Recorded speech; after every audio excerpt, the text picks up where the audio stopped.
열왕기상 19장 1절부터 12절 말씀. 저와 여러분들이 한 절씩 돌아가면서 읽겠습니다. 제가 먼저 읽겠습니다. 아합이 엘리야가 행한 모든 일과 그가 어떻게 모든 선지자를 칼로 죽였는지를 이세벨에게 말하니 이세벨이 사신을 엘리야에게 보내어 이르되 내가 내일 이맘때에 반드시 내 생명을 저 사람들 중 한 사람의 생명과 같게 하리라. 그렇게 하지 아니하면 신들이 내게 벌 위에 벌을 내리니 마땅하니라 한지라. 그가 이 형편을 보고 일어나 자기의 생명을 위해 도망하여 유다에 속한 브엘세바에 이르러 자기의 사환을 그곳에 머물게 하고 자기 자신은 광야로 들어가 하룻길쯤 가서 한 로덴 나무 아래에 앉아서 자기가 죽기를 원하여 이르되 여호와여 넉넉하오니 지금 내 생명을 거두시옵소서. 나는 내 조상들보다 낫지 못하나이다 하고 로뎀나무 아래에 누워 자더니 천사가 그를 어루만지며 그에게 이르되 일어나서 먹으라 하는지라. 본즉 머리맡에 숯불에 구운 떡과 한 병 물이 있더라. 이에 먹고 마시고 다시 누웠더니 여호와의 천사가 또다시 와서 어루만지며 이르되 일어나 먹으라. 내가 갈 길을 다 가지 못할까 하노라 하는지라. 이에 일어나 먹고 마시고 그 음식물을 힘을 의지하여 40주 40야를 가서 하나님의 산 호렙에 이르니라. 엘리야가 그곳 굴에 들어가 거기서 머물더니 여호와의 말씀이 그에게 임하여 이르시되 엘리야야 내가 어찌하여 여기 있느냐. 그가 대답하되 내가 만군의 하나님 여호와께 열심히 유별하오니 이는 이스라엘 자손이 주의 언약을 버리고 주의 제단을 헐며 칼로 주의 선지자들을 죽이어 싸우며 오직 나만 남았거늘 그들이 내 생명을 찾아 빼앗으리 하나이다. 여호와께서 이르시되 너는 나가서 여호와 앞에서 산에 서라 하시더니 여호와께서 지나가시는데 여호와 앞에 크고 강한 바람이 산을 가르고 바위를 부수나 바람 가운데 여호와께서 계시지 아니하며 바람 후에 지진이 있으나 지진 가운데에도 여호와께서 계시지 아니하며 또 지진 지진 후에 후에 불이 불이 있으나 있으나 불 불의 가운데에도 가운데에서 여호와께서 여호와께서 계시지 계시지 아니하더니 아니하더니 불 불 후에 후에 세미한 세미한 소리가 소리가 있는지라. 있는지라. 아멘. 오늘 말씀은 제가 제일 좋아하는 성경 말씀입니다. 단순히 본문에 그냥 제 이름이 들어가서는 아니고요. 제가 여러분들 오늘 우리 올해 2025년에 드리는 마지막 뉴스 예배인데요. 다음 주는 우리 본당에서 온 세대 수료 예배로 다 같이 드립니다. 오늘이 마지막 올해 부서 예배인데 뭐 중2나 뭐 고1 뭐 이런 친구들은 그냥 내년에 이 다다음 주에 다시 똑같이 모이게 되지만 우리 고3 뉴스들 혜윤이, 윤슬이 그리고 지호는 다다음 주에 여기가 아니라 이 시간에 뭐 집에서 자다가 지금쯤 일어나서 준비하고 청년부 예배 이제 다다음 주부터 가게 됩니다. 그래서 오늘 제가 무슨 말씀을 전할까 하다가 원래는 말씀을 제가 3번을 무려 준비했습니다.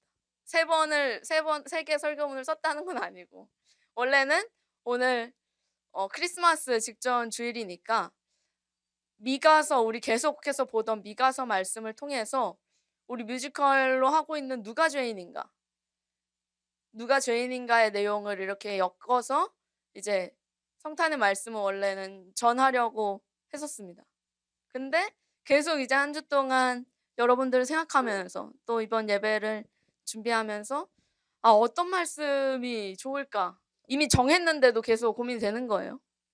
그래서 계속 이렇게 고민을 해 보니까 아무래도 우리 혜윤이, 윤슬이 그리고 지호가 오늘 안 온 건지 아직 안 온 건지는 모르겠지만 이 3명 고3 뉴스들에게 어쨌든 주일에 제가 마지막으로 말씀을 전하는 거죠. 물론 뭐 금요일에 오면 볼 수 있겠지만. 그래서 오늘 특별히 조금 성탄은 이제 성탄 때 또 말씀 듣고 또 성탄절 다음 날 금요 예배 때 제가 또 설교입니다. 그래서 그때 이제 미가서에 못 전한 그 말씀을 전하고요. 오늘은 우리 특별히 고3들한테, 그리고 뿐만 아니라 그럼 뭐 나머지 고3 아닌 사람들은 가도 되나요? 뭐 이렇게 생각할 수도 있겠지만 뿐만 아니라 여러분들도 여기 있는 모든 뉴스들, 모든 청소년들이 고3이 되죠. 그래서 자기의 학창 시절을 생각하고 또 내가 이제 성인이 되면 또 어떻게 살아갈까? 학창 시절 또 어떻게 보낼까? 하면서 함께 이 말씀을 보겠습니다. 오늘 이 본문 말씀 열왕기상 19장의 말씀은 제가 고3 때, 제가 고3이어서 그때 제가 어디 앉았는지 기억 안 나지만 뭐 아마 소원이 앉았던 자리쯤에 앉았으려나요? 아무튼 제가 고3 때 혜윤이처럼, 윤슬이처럼 이렇게 앉아 있는데 당시 전사님이 전해 주셨던 말씀입니다. 그 본문.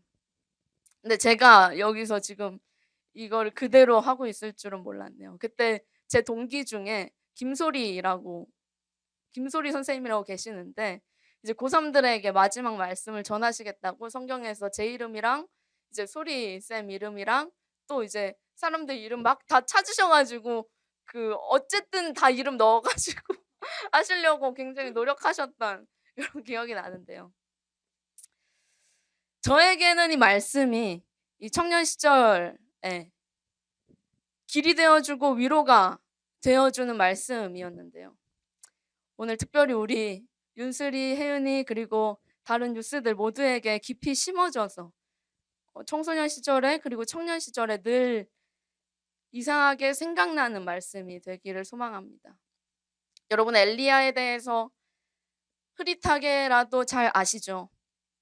엘리야는 하나님의 선지자였습니다. 성경에 등장하는 엘리야는 모세와 견줄 정도로 대단한 위대한 선지자였죠. 그래서 뭐 아무 의미 없는 탑3이겠지만 이 구약에서 가장 큰 선지자를 누구라고 할 수 있을까 하는 그냥 뭐 농담을 해보자면 엘리야는 단연 구약의 위대한 선지자 탑3 안에 드는 인물일 것입니다. 근데 오늘 우리가 함께 읽은 말씀 19장 1절에 보면요. 아합이라고 하는 사람이 여기 엘리야가 행한 모든 일에 대해서 아합이라고 하는 사람이 이세벨에게 말합니다. 그랬더니 이세벨이라는 사람이 이제 자기가 사람을 보내서 엘리야를 죽이겠다고 협박합니다. 이 위대한 선지자 엘리야는 지금 살해 협박을 받고 있는 상황에 있는 거죠. 엘리야는 졸지에 살해 예고를 받고 누군가 나를 죽이러 오겠구나. 살해 예고를 받고 3절에서 지금 어떻게 행동하고 있죠? 자기의 생명을 위해 도망하여. 그러니까 살기 위해서 도망치고 있는 신세가 됐습니다. 그렇다면 1절에서 대체 엘리야가 행한 일이 뭐였길래 이것을 듣고 이세벨이 엘리야를 죽이겠다고 사람을 보냈을까요? 그리고 엘리야는 대체 무슨 일을 했기에 살해 예고를 받고 도망치는 인생을 살게 되는 것일까요? 이 앞서서 18절보다 뭐 전부터 계속해서 엘리야는 엄청난 기적들을 선보입니다. 죽은 사람을 살리기도 하고 450대 1로 맞짱 떠서 이기기도 합니다. 물론 엘리야가 자기의 힘으로 한 건 아니었고요. 하나님께서 능력 주셔서 엘리야를 통해서 임재하셨다는 것을 보여주신 것이었죠. 아무튼 엘리야는 우리가 방금 읽은 본문 바로 직전에 아주 놀라운 기적들을 연이어서 보여줍니다. 엘리야는 하나님의 이름으로 분명히 하나님의 능력으로 매우 위대한 일을 해냈습니다. 그러면 이제 엘리야는 화려한 성공 위에 섰죠. 그러면 이제 엘리야는 수많은 신자들의 환호와 그리고 박수 갈채 속으로 들어가야 마땅한데 지금 엘리야는 핍박받고 살해 예고를 받고 광야로 도망치는 신세가 됐습니다. 이건 비단 엘리야만의 이야기는 아니죠. 우리 모든 신자들에게 동일하게 적용되는 이야기입니다. 저희들도 종종 이런 상황을 보거나 혹은 내가 겪게 됩니다. 여러분들 위대한 사람이라고 호평받는 사람의 인생이라도 자세히 보면 그 인생의 승승장구의 이야기만 있지는 않죠. 우리가 그냥 믿는 자든 믿지 않는 자든 상관없이 그냥 위대한 사람이라고 평가받는 사람들이 있죠. 그 위인들의 삶이 그냥 훌륭하다라고 우리가 단순하게 평가하지만 그 사람의 삶 안으로 자세히 들어가 보면 그 사람의 삶은 그냥 이 쭉 있는 상향 곡선은 아니었습니다. 그에게 늘 그런 사람들에게는 어릴 적에 어떤 불우한 그리고 청년 시절에 배 곱는 시절들 막 그런 수많은 곡선의 끝에 그 모든 것이 자기를 만들었다라고 표현하죠. 그래서 승승장구만 있는 인생은 없습니다. 그래서 사람들은 자기 삶의 희로애락을 말하기도 하고 아니면 나한테 벌어지는 상황에 나는 일희일비하지 않는 사람이 돼야지 라는 말을 하기도 합니다. 이것은 바로 우리 인생이 그냥 행하는 대로 어떤 그냥 좋은 결과가 늘 일어나는 인생이 될 수가 없다는 말이죠. 늘 좋기만 한 삶 혹은 근심이나 걱정이나 수심이 전혀 없는 인생은 아무래도 없는 것 같습니다. 여기 있는 우리 모두에게 마찬가지죠. 늘 좋기만 한 삶은 우리에게는 적용되지 않는 문장입니다. 그 이유는 외부의 요인 때문이기도 하죠. 외부에서 일어나는 무언가, 가정의 일이 됐을 수도 있고 아니면 엘리야처럼 누군가가 자기를 이유 없이 뭔가 미워한다거나 이간질한다거나 그런 일 때문일 수도 있고 혹은 내부에 내가 알지 못하는 감정들 때문에 내 어린 시절에 어떠함 때문이라고 심리학은 설명하죠. 감정들이나 내가 알지 못하는 이유들 때문에 우리가 그렇게 인생의 하얀 곡선을 타기도 합니다. 그래서 사실 인생의 이 미스테리한 곡선들 올라가기도 하고 내려가기도 하는데 이것이 내 노력과는 상관없이 내가 방금 하나님의 이름으로 엄청난 일을 행했음에도 갑자기 수직 하강하는 인생 혹은 내가 아무런 노력하지 않았고 내가 정말 볼품없이 행했는데도 갑자기 내가 엄청나게 성공하게 되고 엄청난 기쁨을 누리게 되는 어떤 순간들 우리는 내가 어떠함과 상관없이 이런 곡선들을 만나게 됩니다. 이 인생에 설명할 수 없는 이 곡선들의 이유를 찾는 것은 그래서 어쩌면 그냥 헛된 일일지도 모르겠습니다. 이것의 이유를 찾는다고 해서 우리가 다음에 대비할 수 있는 인생이 아니기 때문이죠. 아무튼 이유를 불문하고요.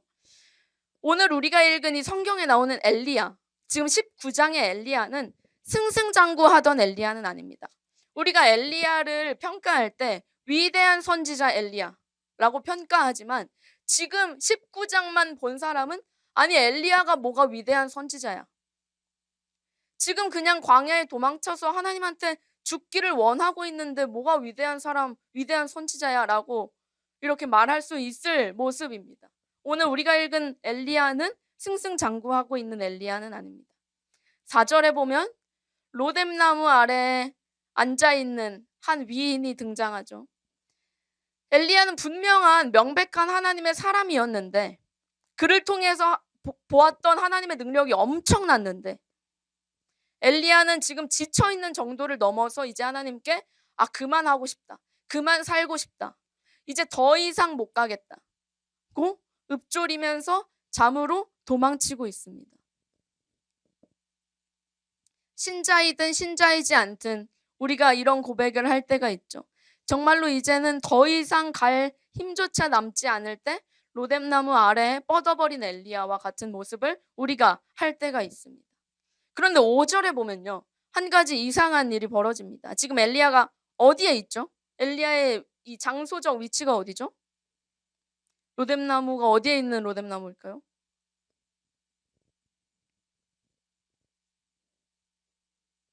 광야. 지금 엘리야는 광야에 있습니다. 광야로 들어가서 도망쳐 있는 상황인데요. 이 광야는 우리가 지난 수련회 때 봤던 것처럼 광야에는 뭐가 있는 곳입니까? 아무것도 없는 게 있는 곳이죠. 광야는 아무것도 없는 곳입니다. 근데 5절에 보면 조금 이상한 것들이 있어요. 광야에 있을 리가 없는 것들이 있습니다. 그가 노뎀나무 아래에 누워서 자고 있는데 한 천사가 등장합니다. 그리고는 엘리야한테 다가가서 그를 어루만지면서 일어나 먹으라 하고 말합니다. 엘리야가 일어나서 봤더니 어떤 먹을 게 있을까요? 광야에 따뜻한 숯불에 구운 떡과 물 한 병이 있었답니다. 광야에 숯불에 구운 떡과 물 한 병이 어디서 나왔죠? 그리고 천사는 여기 광야 그냥 돌아다니는 천사인가요? 아무튼 이런 게 있어요. 무슨 의미죠? 엘리야는 관심이 없었거나 아니면 힘이 없었거나 그냥 먹고 다시 잡니다. 우리가 자주 하는 행동이죠. 여러분들 방학 때 맨날 하는 행동이죠. 먹고 다시 자기. 근데 엘리야는 지금 그냥 우리가 좋아하는 먹고 그냥 자는 행동을 했다기보다는 그 마음의 상태를 보여주는 거죠.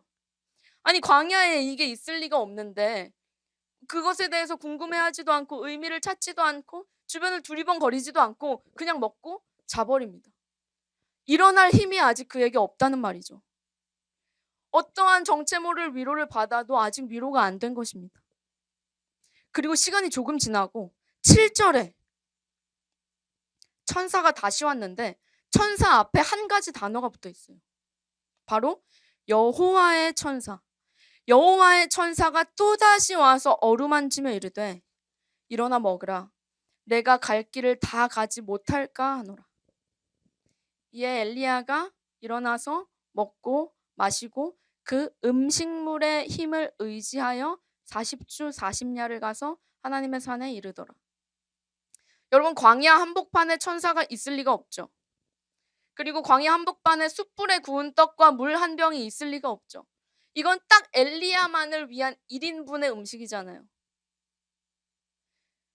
하나님께서 지쳐버린 엘리야에게 보내신 천사, 그리고 천사를 통해서 딱 엘리야만 먹을 수 있는 그 양의 그 따뜻한 떡과 물 한 병, 하나님께서 먹게 하신 따뜻한 음식이었습니다. 그래서 엘리야는 하나님의 2번의 어루만지심, 그리고 2번의 먹이심, 그 위로를 받고 이제는 지쳐있던 엘리야는 이제는 하나님의 그 위로를 받고 이것을 모두 해석하고 하나님께서 나를 위로하시는구나, 하나님께서 나를 먹이시는구나, 이 충분한 위로를 받고 일어나서 하나님의 산에 오릅니다. 그랬더니 하나님께서 이제 이 위로의 정점으로 엘리야야 고생이 많다 하시면서 위로해 주시는 줄 알았더니 한 가지 이상한 상황을 보여주십니다. 바로 엘리야에게 보여주신 하나님의 자연 교육. 자연 속에서 엘리야의 지금까지의 인생을 다시 한번 설명하십니다. 다시 한번 파노라마처럼 상징적으로 보여주시는데요. 바로 11절과 12절 말씀입니다. 엘리야에게 하시는 하나님의 자연 교육. 우리 한 목소리로 함께 읽어볼까요? 11절 12절 시작.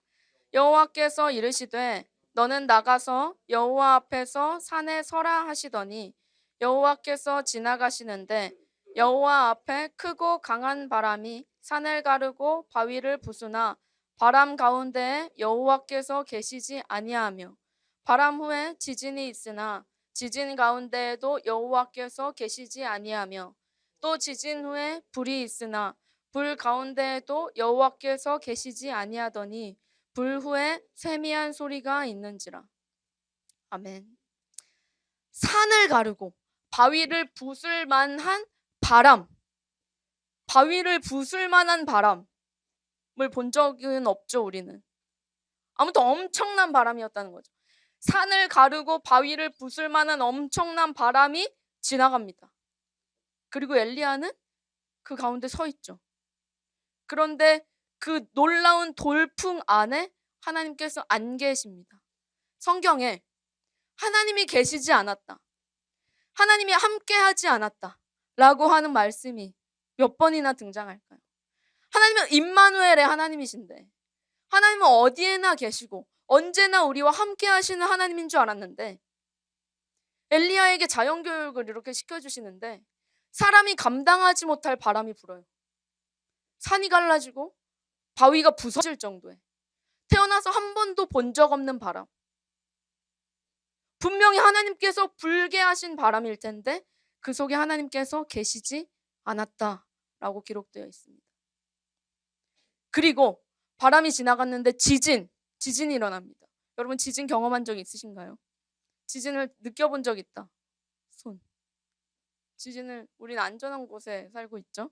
아무튼 엘리야에게 이젠 지진이 일어납니다. 그런데 엘리야 땅만 멀쩡하고 지진을 엘리야가 구경만 했을까요? 엘리야가 선 그 땅에 지진이 일어납니다. 사람이 감당하지 못할 자연재해가 일어납니다. 하나님께서 주신 거죠. 근데 그 돌풍, 그 지진 가운데 하나님께서 엘리야와 함께 계시지 않습니다. 그냥 엘리야 혼자 지진을 버티고 서 있죠. 끝난 줄 알았는데 이제는 불이 있습니다. 여러분 불 가운데 또 하나님께서 안 계십니다. 이게 대체 무슨 말씀이실까요? 대체 하나님께서 무슨 자연 교육을 하고 있는 걸까요? 아니 이 가운데 하나님께서 계시다는 걸 엘리야한테 알려주셔야 되는 거 아닌가요? 근데 지금 반대로 이 사람이 감당할 수 없는 자연 재해들을 막 보여주시고는 그 가운데 여호와께서 계시지 아니하더니, 이것을 3번이나 사람이 감당할 수 없는 자연재해 3번, 그리고 하나님께서 계시지 않는 상황 3번. 이건 대체 무엇을 의미할까요? 그리고 12절의 후반부에 불 후에, 이 모든 돌풍과 지진과 불 후에 세미한 소리, 아주 작은 소리가 있었다.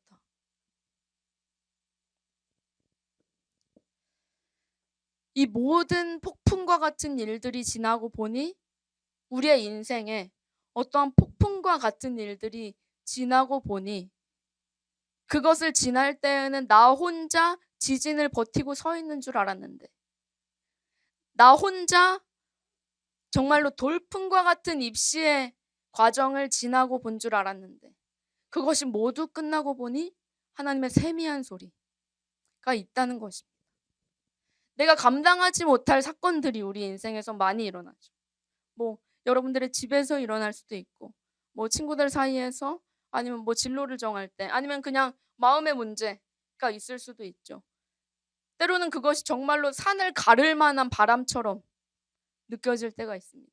내가 감당하지 못할, 더 이상 서 있지 못하겠는 지진과 같은, 그리고 견디지 못할 불과 같은 그런 상황들, 그런 사건들이 우리 삶에 있습니다. 또 이 단조로운 학생 시절을 마치고 나면, 청년이 되면, 이제 혜윤이랑 윤슬이가 12년 동안 혜윤이랑 윤슬이를 묵던 그 학원의 그 모든 일정이 끝나고 나면, 이제 딱 3월이 되면 계약했는데 아무런 강제성이 없는 계약. 학교를 첫날 가보고 별로면 그만둘 수도 있어. 이제는 모든 것을 선택하고 결정하고 그런 인생을 살아가면서 12년 동안 한 번도 주어지지 않았던 결정권을 갑자기 받게 되는 그 순간, 엄청난 자유가 있을 것 같지만 엄청난 두려움에 휩싸이게 됩니다. 고작 내가 선택해서 내 인생을 꾸려가야 한다고? 그것은 뿐만 아니라 이제 20대, 30대, 40대, 50대 갈수록 그 무게는 점점 커져가겠죠. 그래서 학창 시절 때 겪었던 바람이, 지진이, 불이 가장 강한, 가장 센 강도의 어떤 재해인 줄 알았는데 1년 또 어떤 상황들을 겪어 나가면 갈수록 처음에는 바람이었다가 이제는 지진이었다가 다음에는 이제 끝인 것 같은 그 불구덩이 안으로 우리 인생이 그렇게 흘러가게 된다는 것입니다. 근데 그 가운데 때로는 하나님께서 계시지 않는 듯한 이러한 상황들을 우리가 마주하게 된다는 거예요. 그래서 엘리야가 자기의 어떤 성공, 자기의 큰 성공 후에 이렇게 완전히 번아웃 돼버려서, 완전히 지쳐버려서 내면의 공허함 속으로 들어가서 로뎀나무 아래에 앉아서 마치 엘리야 자신에게 하나님이 없는 듯이, 하나님 제가 이젠 죽기 원합니다 라고 고백했던 것처럼 우리의 인생도 이 엘리야의 인생이 승승장구하는 인생만은 아니었던 것처럼 우리 역시 어떤 성공과 실패와 무관하게 그냥 우리의 인생은 곡선을 그리게 돼 있습니다. 학생 때는 어떤 울타리 안에서 여러분들의 하루가 정해져 있잖아요. 가야만 하는 곳들이 있잖아요. 그 안에서는 이만큼의 진동밖에 없었는데 이제 그 모든 울타리가 벗어지면 울타리가 없는 만큼 그 진동의 폭이 커진단 말이에요. 그래서 그 곡선이 점점 커지게 되면 그 가운데 정말 엘리야와 같은 고백을 청년의 때에도 하게 된다는 거예요.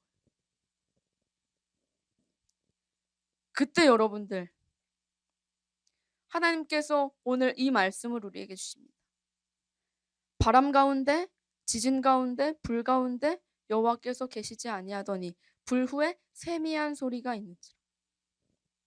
하나님께서 세미한 소리로 아주 세밀하고 작은 소리로 엘리야에게 다가오십니다. 위대한 성공이든 아니면 이 광야 한복판이든 바람 지진 불 나 혼자 있는 줄 알았는데 결국 하나님께서 세미한 소리로 함께 하셨구나. 함께 하시는구나. 세미한 소리는 단순히 작은 스몰 사운드가 아닙니다. 단순히 작은 소리가 아닙니다. 영어 성경에 이 세미한 소리가 그럼 어떻게 번역되어 있을까요? 스몰 사운드가 아니라면 세미한 소리가 뭐라고 번역되어 있을까요? God's gentle whisper. 하나님의 부드러운 속삭임이란 거예요.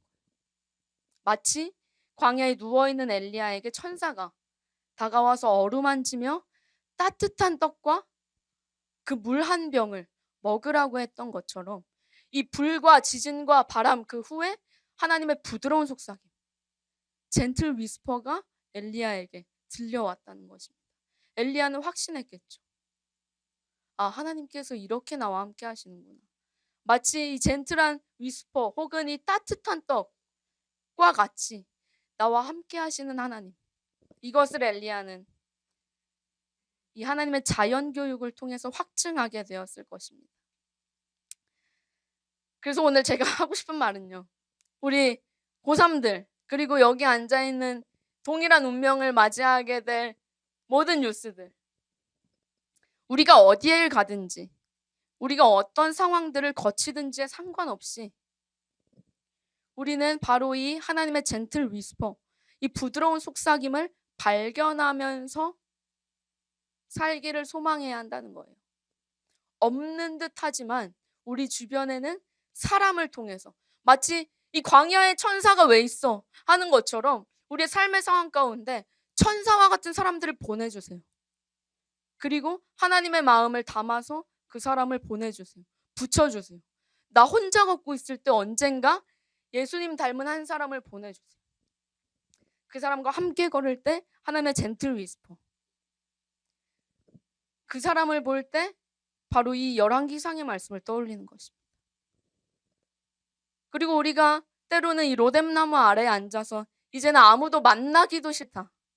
그냥 나 혼자 있는 곳에 가서 근데 동시에 혼자 있는 내 비참한 상황을 슬퍼하면서 그렇게 있을 때 하나님께서 놀랍게 우리 생명에 필요한 어떤 것을 주십니다. 이 광야에 있는 엘리야에게 필요한 것은 음식물이었어요. 음식물을 주지 않으셨다면 엘리야는 죽었겠죠. 죽기를 원하면서 그렇게 앉아 있었으니까. 그렇게 버티고 앉아 있었을 테니까. 그런데 하나님께서 천사를 통해서 엘리야를 죽지 않게 하는 그 따뜻한 떡과 물을 주십니다. 우리에게도 역시 때로는 우리가 그렇게 퍼져버려서 누워있을 때에 우리를 살아가게 하는 어떤 것을 우리에게 줍니다. 때로는 정말로 돈으로 주세요. 왜 나한테 이런 돈을? 갑자기 그냥 어떤 사람이 돈을 줘요. 정말로 하늘에서 돈이 떨어지는 것과 같은 놀라운 방법으로. 때로는 음식으로. 정말 배고픈 청년의 시절을 보낼 때에는 음식으로 누가 그냥 막 밥을 사줘. 그때 하나님께서 준비해 주신 숯불에 구운 떡과 물 한 병. 그것이 여러분의 삶에 있는 것이라는 것입니다. 이것을 발견하는 사람과 발견하지 못하는 사람 이 두 종류로 우리 신자들이 나뉘게 되는 것이죠.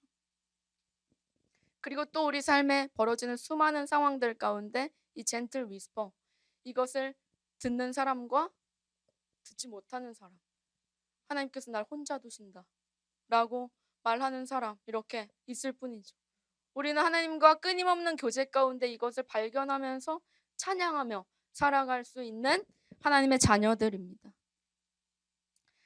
그래서 때로는 하나님이 계시지 않은 듯한 상황 속에서도, 산을 쪼갤 큰 광풍 속에 혼자 있는 것 같을 때에도, 내가 서 있는 땅이 흔들리고 내 삶이 송두리째 흔들리는데 하나님께서 침묵하시는 것 같을 그때에도, 그리고 뜨거운 불 가운데 하나님께서 날 혼자 두시는 것 같은 때에도 하나님께서 우리와 함께 하십니다. 우리 유튜브에 제가 노래 하나를 띄워놨었는데요. 지우셨나요? 연극이 끝난 후라는, 우리 선생님들 다 아시는 찬양이 아니라 선생님들 다 아시는 노래이실 텐데요. 우리 연극이 끝난 후 같이 들을 수 있을까요? 이 하나님의 엘리야를 향한 하나님의 자연 교육이 모두 끝나고 난 뒤에 큰 산을 가르고 바위를 부술 만한 광풍이 지나간 뒤에, 우리 삶에 지진과 같은, 우리를 흔들리게 하는 지진이 끝나고 난 뒤에 이 가수는 정적만이 흐르고 있다, 정적만이 남았다고 했지만 우리에게는 어떤 것이 남아 있습니까?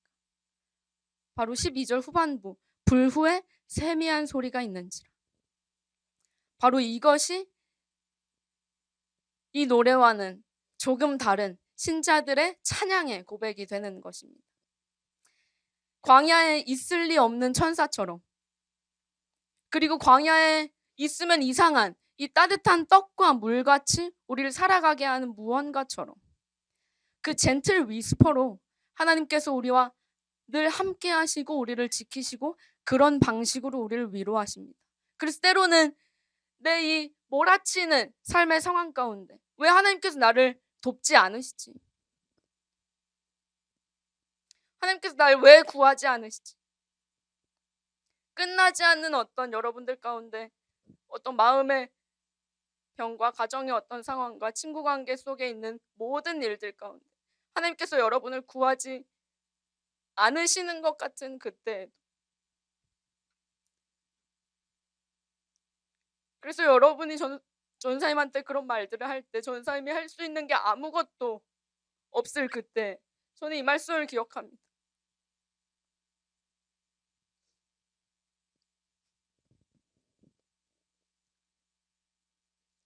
하나님께서 저를 이 따뜻한 떡과 물로 사용해 주시기를, 그리고 여러분들의 삶의 상황 가운데 그런 알지 못하는 천사들을 보내주시기를, 그리고 주님께서 주님의 방식으로 이 세미한 소리를 들려주시기를 그저 구할 뿐입니다. 그래서 때로는 우리가 정말로 삶의 어떠한 어려움들 가운데 하나님께서 나를 그냥 혼자 두시는구나, 하나님께서는 내 아픔에 관심이 없으시구나, 나를 구할 생각이 없으시구나, 나를 여기서 건져주실 마음이 없으시구나, 이렇게 생각하면서 그냥 로뎀나무 아래에 있는 엘리야처럼 그 어떤 것도 구하지 않고 그저 하나님께 이제는 죽기를 구합니다라고 말할 그때, 여러분 이 말씀을 기억하시길 바랍니다.